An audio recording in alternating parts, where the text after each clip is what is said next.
Shri Venkateswara gold తాకట్టులో ఉన్న మీ బంగారాన్ని విడిపించి కొనబడును. అయితే నిన్న చూసినట్లయితే తిరుమలకు సంబంధించి ఆ లడ్డు ఏదైతే ఉందో సిట్ విచారణ ముగిసింది. రిపోర్ట్లో తెలిసింది ఏంటంటే అసలు నెయ్యి వాడలేదంట ఆ లడ్డు నిర్మాణంలో, కేవలం కెమికల్స్ మాత్రమే తయారుతో అయిందని చెప్పి చెప్తున్నారు. వాస్తవంగా జగన్మోహన్ రెడ్డి స్కామ్లన్నీ ఇంతే ఉంటాయండి. ఇప్పుడు బందర్ లడ్డులో బందర్ ఉండదు అన్నట్టు, మైసూర్ పాకంలో మైసూర్ ఉండదు అన్నట్టు, జగన్మోహన్ రెడ్డి నెయ్యిలో నెయ్యే లేదు. ఓకే, అదే విచిత్రం. వాస్తవంగా అతను చేసేటువంటి స్కామ్లన్నీ అంతే. ఈ స్కామే కాదండి, అంటే ఇది కొన్ని కోట్ల సంబంధించిన ఈ స్కామే కాదండి, జగన్మోహన్ రెడ్డి స్కాములు చేయటంలో దిట్ట. అంటే దేవుడి విషయం కదన్న ఇది. ఇప్పుడు దీనిలో దేవుడు లేదు, అతనికి దైవభక్తి అనేది లేదండి. ఓకే, అతనికి దైవభక్తి పాప భీతి అనేది లేదు. ఆ పాప భీతి దైవభక్తి లేదు కాబట్టే జగన్మోహన్ రెడ్డి 5 సంవత్సరాలు రాష్ట్రాన్ని పిండుకొని తిన్నాడు, పీల్చి పిప్పి తిన్నాడు.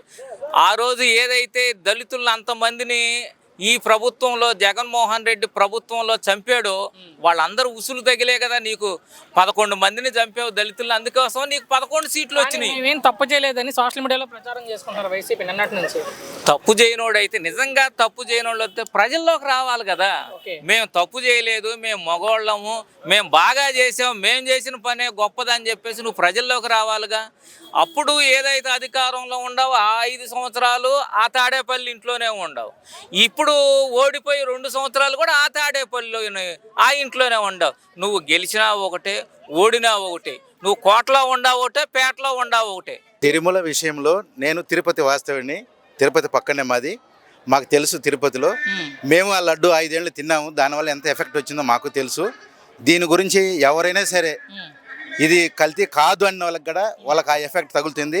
దీనికి సంబంధించిన లాయర్లు కానీ జడ్జీలు కానీ ఎవరు కూడా దీనికి ఎవరు సపోర్ట్ చేయకూడదు.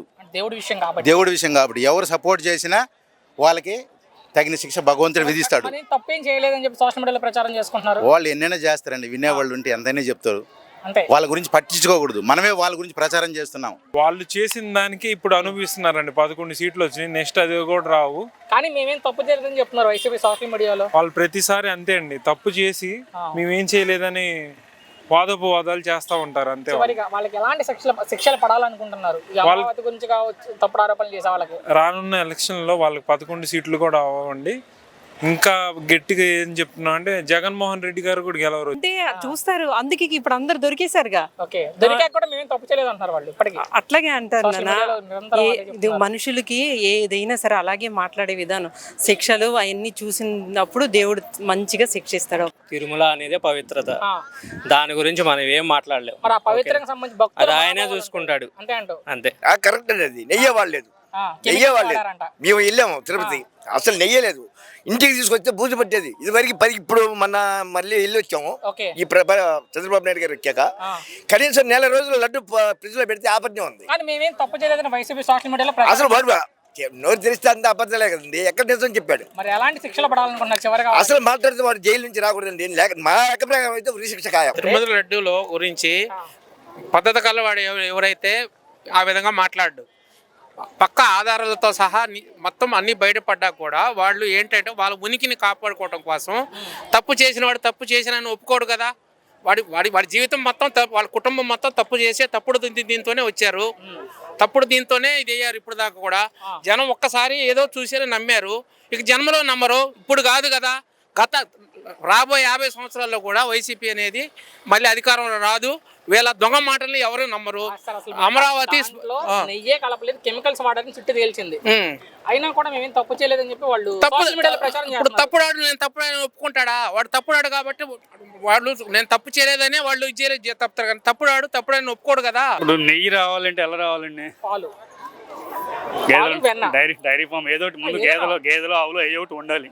వాటి నుంచి పాలు తెచ్చుకోవాలి, పాలు కొనుగోలు చేసుకోవాలి, వాటిని ప్రాసెస్ నెయ్యి తీయాలి. అసలు అవి ఏమి లేకుండా నెయ్యి ఎక్కడి నుంచి వస్తుంది కెమికల్తో. వాళ్ళు ఆర్టిఫిషియల్ గా మనం ఏదైనా తయారు చేసుకోవాలి. కానీ మేమేం తప్పు చేయలేదని వైసీపీ సోషల్ మీడియాలో ప్రచారం చేసుకుంటున్నారు వాళ్ళు. ఇప్పటికీ నిన్నటి నుంచే ప్రచారం. ఒక సామెత ఉందండి, తెగిడిచిన వాడికి తెడ్డేలేండి.